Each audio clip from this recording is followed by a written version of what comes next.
नमस्ते दर्शकों हो, आइए देखते हैं भारत का सौंदर्य और वैभव। मेरा नाम केदार है और आप देख रहे हैं ऐसा चैनल जिसकी विशेषता है प्राचीन मंदिर दिखाना। 200 वर्ष तथा उससे अधिक प्राचीन मंदिर ही हम दिखाते हैं, वो हमारी विशेषता है। आज हम आए हैं कोल्हापुर जिले में खिद्रापुर नाम के गांव में। कोपेश्वर नाम का एक अत्यंत सुंदर प्राचीन मंदिर है, जिसपे इतना सुंदर शिल्प काम है कि आप देखते ही रह जाएंगे। ऐसा सुंदर नक्शी काम इस मंदिर में है। तो ये मंदिर देखने के लिए अभी हम जा रहे हैं। इस दिशा में पार्किंग है, जहां पर हमने हमारी ऐरावती पार्क की है। पार्किंग के बाजू में कुछ स्टॉल्स है और उन स्टॉल्स के बाजू में इस दिशा में एक नदी बहती है। इस गांव की जो नदी है, इस दिशा से भी आती है, ये नदी उस दिशा से भी आती है। यानी कि गोलाकार चंद्रमा जैसा आकार इस नदी का हमें देखने के लिए मिलता है। और उसके मध्य में अभी हम खड़े हैं। ये कृष्णा नदी है, जो मैं आपको मैप पर दिखा रहा हूँ। ऐसे नदी गांव को परिक्रमा करके आगे जाती है। अभी हम मंदिर का प्रवेश द्वार देख रहे हैं। ये प्रवेश द्वार मंदिर की तटबंदी में बनाया हुआ है। यहाँ पर भी कुछ स्टॉल्स हमें मिलते हैं। अभी हम मंदिर के प्रवेश द्वार पर खड़े हैं। मेरे पीछे आप ऊपर देख सकते हैं, ललाट बिंब है प्रवेश द्वार का, जिसमें गणेश जी की प्रतिष्ठापना की गई है। ये सुंदर नक्शी काम मंदिर में जाने से पहले ही प्रवेश द्वार पर ही हमें नक्शी काम देखने का आरंभ हो जाता है।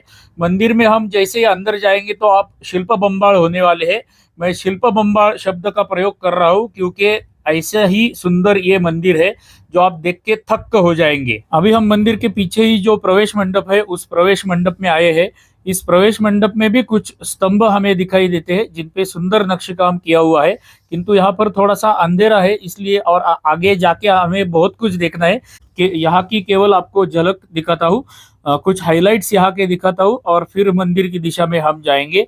तो तैयार रहिए विश्व का एक सुंदर शिल्प सौंदर्य देखने के लिए, जो अभी हमें अंदर जाकर देखना है। ये मंदिर अत्यंत विशाल है और इसमें देखने जैसा बहुत कुछ है। इसलिए मंदिर जो है 3 चरणों में देखने वाले हैं, जिसका पहला चरण अभी हम देख रहे हैं। ये मंदिर का स्वर्ग मंडप है, जो अत्यंत दर्शनीय है। या ये स्वर्ग मंडप देखने के लिए हमें कम से कम आधा घंटा लगता है। तो मैं आपको केवल उसकी झलक दिखाने वाला हूँ। ऐसा स्वर्ग मंडप आपको अन्य कहीं भी मंदिर में देखने के लिए नहीं मिलेगा। इतना सुंदर स्वर्ग मंडप इस मंदिर में है। मंदिर के बाहर बने इस स्वर्ग मंडप को 48 स्तंभ है, और हर एक स्तंभ के ऊपर अत्यंत सुंदर और विभिन्न प्रकार का नक्शी काम नक्काशी की गई है, जो हम देखते ही रह जाते हैं।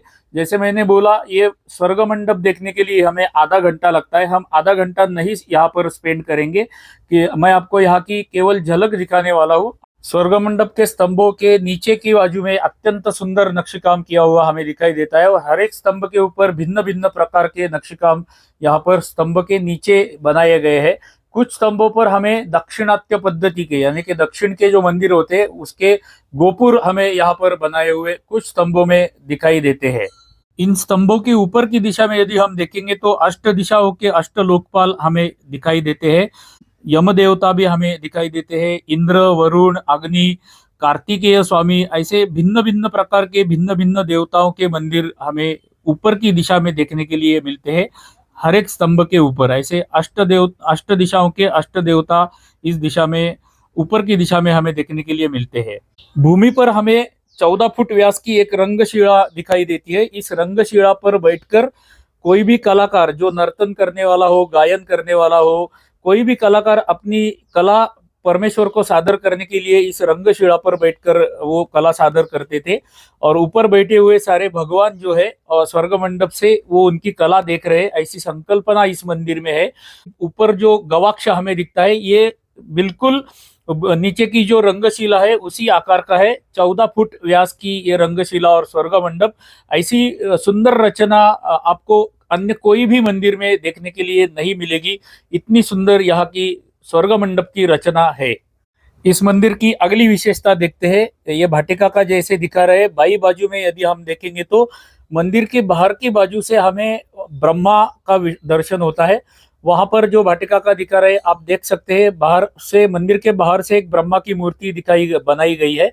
और दाहिनी बाजू में हम देखेंगे तो उस दिशा में हमें विष्णु की मूर्ति दिखाई देती है। और दोनों हमारे कर जो है वो हम जोड़ देंगे तो हमें शिव का दर्शन होता है। यानी कि ब्रह्मा, विष्णु, महेश तीनों का दर्शन एक ही स्थान पर हमें यहाँ पर मिलता है। और यहाँ से थोड़ा सा भी हम आगे जाएंगे तो ये स्पॉट, ये बिंदु निकल जाता है, और आगे से ये दर्शन तीनों का एक साथ हमें नहीं होता है। ऐसी इस मंदिर की विशेषता है। और ऊपर स्वर्ग मंडप भी हमें देखने के लिए यहीं पर मिलता है। अभी फिर से हम मंदिर के स्तंभ देख लेते। गोपुर यहाँ के हमें देखने बाकी थे। हर एक स्तंभ के ऊपर हम देखेंगे तो हर स्तंभ पर भिन्न भिन्न प्रकार के, भिन्न भिन्न आकार के, भिन्न भिन्न रचना के गोपुर बनाए गए हैं। मंदिर के हर स्तंभ पर अत्यंत सुंदर नक्शेकाम हमें देखने के लिए मिलता है। मैं उसका जस्ट सैंपल आपको दिखा रहा हूँ। ये आप फूल देख लीजिए, कितना सुंदर है और कितना माइक्रो डिजाइन इस फूल में बनाया गया है। ऐसे फूल इस स्तंभ पर चारों बाजू से बनाए गए हैं। ऐसा नक्शेकाम आपको अन्य कहीं भी देखने के लिए नहीं मिलेगा। अभी हम ऊपर का जो गवाक्ष है, वो गवाक्ष के विषय में थोड़ा सा बात करते हैं। ये गवाक्ष जो है, इसकी भी एक विशेषता है। पूरे वर्ष में एक बार कार्तिक पूर्णिमा जो आती है, उस पूर्णिमा के दिन ऊपर चंद्रमा इस गवाक्ष के मध्य भाग में आ जाता है और उसका चंद्रमा का प्रकाश नीचे रंगशिला में आता है और पूरा गोल आकार का चंद्रमा हमें कार्तिक पूर्णिमा को इस गवाक्ष से दिखाई देता है। ये घटना जो है वर्ष में केवल एक बार ही होती है। इस मंदिर की और एक विशेषता देख लेते हैं। मैं जहां पर खड़ा हूँ, सामने ही हमारे अंतराल और मंदिर का गर्भगृह है। मई महीने के कुछ तिथियां ऐसी होती है, कुछ दिन ऐसे होते हैं जिस दिन मेरे पीछे पूर्व दिशा है, वहां से सूर्य जब प्रातः काल में उगता है तो सूर्य किरण जो होते हैं वो डायरेक्टली शिवपिंडी पर जाते हैं और गर्भगृह तक सूर्य के किरण जाते हैं। वो एक विशेषता मई महीने की, और ऊपर का ये गवाक्ष की कार्तिक पूर्णिमा की एक विशेषता। ऐसी दो विशेषताएं हमें इस मंदिर में देखने के लिए मिलती है। इस बिंदु से जैसे ही हम गर्भगृह की दिशा में जाते हैं, अंतराल की दिशा में जाते हैं, तो हमें यहाँ के अंतराल का पूर्व दिशा का प्रवेश द्वार दिखाई देता है और इस प्रवेश द्वार के ऊपर भी दोनों बाजू में अत्यंत सुंदर नक्शेकाम किया हुआ हमें दिखाई देता है। इन द्वारपालों के नीचे की दिशा में यदि हम देखेंगे तो द्वारपालों के नीचे हमें कुछ व्याल शिल्प बनाए हुए दिखाई देते हैं।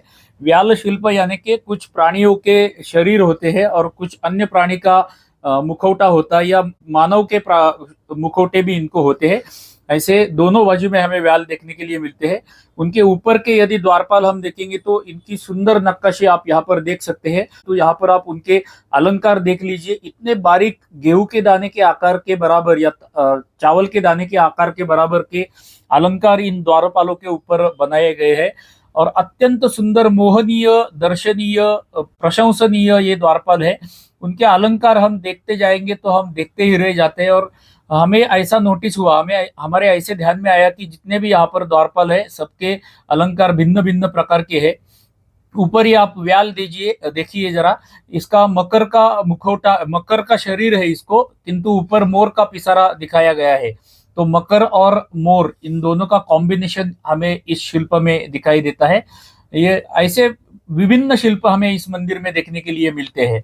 मंदिर की द्वार शाखा आप अभी देख रहे हैं। द्वार शाखा के ऊपर भी सुंदर नक्शेकाम किया हुआ है। ऊपर यहाँ पर भी एक ललाट बिंब है और ललाट बिंब में गणेश जी यहाँ पर भी है। यानी कि बाहर एक गणेश जी हमने देखे थे, यहाँ पर एक है और इसके अंदर और एक प्रवेश द्वार है, उस पर भी हमें एक ललाट बिंब में गणेश जी दिख जाते हैं। तो चलिए मंदिर के अंतराल में अभी हम प्रवेश करते हैं। अभी हम मंदिर के सभा मंडप में आए हैं। एक्चुअली अंतराल इससे भी आगे है और उसके आगे गर्भगृह है, किंतु हम अभी सभा मंडप में है। इस सभा मंडप में भी बहुत सारे स्तंभ बनाए गए हैं। पूरे मंदिर के यदि हम स्तंभ गिनेंगे तो लगभग 120 स्तंभ इस मंदिर में बनाए गए हैं और हर स्तंभ पर अत्यंत उत्तम पद्धति से शिल्प काम किया गया है। ये जो सभा मंडप के स्तंभ है, इनके ऊपर रामायण, महाभारत, पुराण कथाओं के और पंचतंत्र के कुछ कथाओं के शिल्पांकन किए गए हैं। वो अभी हम एक एक करके देखते हैं। मैं आपको सारे तो नहीं दिखा पाऊंगा, किंतु कुछ सैंपल्स मैं आपको अवश्य दिखाता हूँ। इस मंदिर का निर्माण लगभग 6ठी शताब्दी में हुआ था और मंदिर का पूर्ण निर्माण होने के लिए लगभग 500 वर्ष लगे थे। तो इसलिए यहाँ पर 3 शैलियां मंदिरों की हमें देखने को मिलती है। चालुक्य शैली है, शिलाहार शैली है और यादव शैली। ये तीनों शैलियों का प्रभाव इस मंदिर में हमें देखने के लिए मिलता है। तो अभी हम शिल्प देखने को आरंभ करते हैं। ये पहला शिल्प देखिए। इस शिल्प में हमें कोदंडधारी राम दिखाई देते हैं। कोदंडधारी राम का दर्शन हमें यहाँ पर होता है। इसी स्तंभ के दूसरे बाजू में देखेंगे तो उस बाजू में भी भगवान राम का एक शिल्प बनाया गया है। अभी यहाँ पर अंधेरा है, फिर भी मैं आपको प्रयत्न करता हूँ दिखाने का। यहाँ पर आप देख सकते हैं एक महादेव का शिल्प यहाँ पर बनाया गया है। इसी स्तंभ के दूसरे बाजू में भी महादेव का एक शिल्प है जिसमें नीचे एक राक्षस का वध करते हुए महादेव जी यहाँ पर दिखाए गए हैं। ये अभी आप शिल्प देखिए, ये पंचतंत्र की एक कथा है। नीचे मकर है, मकर की पीठ पर एक वानर बैठा है और वो ऊपर से पेड़ से आम निकाल रहा है। ये पंचतंत्र की एक कथा है। यहाँ पर आप कुछ नर्तिकाएं भी देख सकते हैं, कुछ स्तंभों पर नर्तिकाएं बनाई गई है, कुछ वाद्य बजाती हुई कलाकार यहाँ पर बनाई गई है। विभिन्न प्रकार के शिल्प हमें इस सभा मंडप के स्तंभों पर दिखाई देते हैं। विष्णु के दशावतार के कुछ शिल्प यहाँ पर है। ये भी एक पंचतंत्र की कथा है, जिसमें एक कासव है और वो कासव लाठी को लटका हुआ कासव है। ऐसे बहुत से शिल्प पंचतंत्र, पुराण, रामायण, महाभारत, विष्णु दशावतार, ऐसे अनेक शिल्प हमें इस मंडप में देखने को मिलते हैं। ये शिल्प आप जरा देख लीजिए। इसका ये शिल्प अभी पूरा बना हुआ नहीं है, इसका जस्ट स्केच करके रखा हुआ है। क्यों ये आधा अधूरा रह गया पता नहीं है, किंतु स्केच बनाया हुआ शिल्प हमें इधर देखने के लिए मिलता है। थोड़ी देर पहले मैंने आपको बताया था कि इस मंदिर पे चालुक्य शैली का प्रभाव है। चालुक्य राजाओं के देवता सप्तमातृकाएं थी, इसलिए कोने में हमें एक शिल्प दिखाई देता है।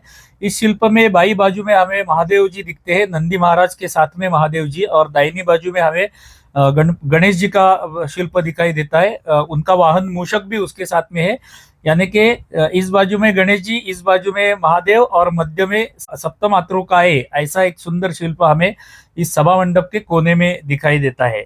इसी सभा मंडप के चारों बाजुओं में हमें कुछ देव कोष्टक भी बनाए हुए दिखाई देते हैं। इन देव कोष्टकों के ऊपर भी अत्यंत सुंदर नक्शेकाम किया हुआ है। ये स्तंभ का ऊपरी भाग आप देख लीजिए, कितना सुंदर नक्शेकाम इस स्तंभ पर किया गया है। ऐसे सुंदर सुंदर स्तंभ इस सभा मंडप में भी है। ये हर एक स्तंभ जो है एक अखंड पाषाण में बनाया हुआ है, और एक स्तंभ की ऊंचाई 12 फुट से थोड़ी सी अधिक है। इतने ऊंचाई के स्तंभ एक पाषाण में, और उसके ऊपर इतना सुंदर नक्शेकाम हमें यहाँ पर देखने के लिए मिलता है। अभी हम मंदिर के अंतराल में आए हैं। यहाँ पर हमें एक पुरुष का शिल्प दिखाई दिया। ये पुरुष के हाथ में आम दिखाए गए हैं, ये आम है। और इस पुरुष के हाथ का जो नाखून है, अंगूठे का जो नाखून है, वो नाखून की धार भी हम उसको हमारी उंगली लगाकर हम चेक कर सकते हैं। उसके अलंकार यदि हम देखेंगे तो अत्यंत सुंदर अलंकार ये पुरुष को बनाए गए हैं, और छोटे छोटे आकार का नक्शेकाम इस शिल्प पर हमें बनाया हुआ दिखाई दिया। नीचे भी उसको कमर के अलंकार, नीचे पैरों में उसके तोड़े उसको पहनाए गए हैं। उसके पैरों के नाखून जो है वो भी नाखून सुंदर पद्धति से हमें दिखते हैं। तो इतनी बारीकी से शिल्प हमें यहाँ पर बनाए हुए दिखाई देते हैं। ये दूसरे बाजू का शिल्प है, इसके भी आप अलंकार देख लीजिए, कितने सुंदर और छोटे आकार के अलंकार इस शिल्प पर भी किया गया है। कंबर पट्टा है, उसके कंबर के कुछ अलंकार है, और पैरों में उसके तोड़े पहनाए गए हैं उसको। उसके पैरों का सुंदर नक्शेकाम हमें यहाँ पर देखने के लिए मिलता है। हम थक कर रह जाते हैं। मुगलों ने, आतताइयों ने इस मंदिर का बहुत सा नुकसान किया है, लेकिन जितना भी नुकसान उन्होंने किया है उससे भी कई गुना अधिक अभी तक यहाँ पर देखने के लिए हमें मिलता है। और ये हमारा भारत का सौंदर्य और वैभव है। ये सौंदर्य और वैभव देखने के लिए हमें यहाँ पर आना चाहिए।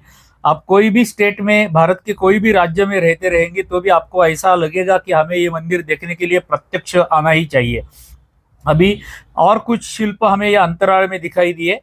अभी यहाँ से अंदर गर्भगृह है। गर्भगृह में भी कुछ स्तंभ है, और लगभग 16 स्तंभ अंदर है, और उन स्तंभों के ऊपर भी सुंदर नक्शेकाम किया हुआ हमें दिखाई देता है। गर्भगृह का जो प्रवेश द्वार है, उस प्रवेश द्वार के ऊपर यदि हम देखेंगे तो ललाट बिंब में हमें गजांत लक्ष्मी का शिल्प दिखाई देता है।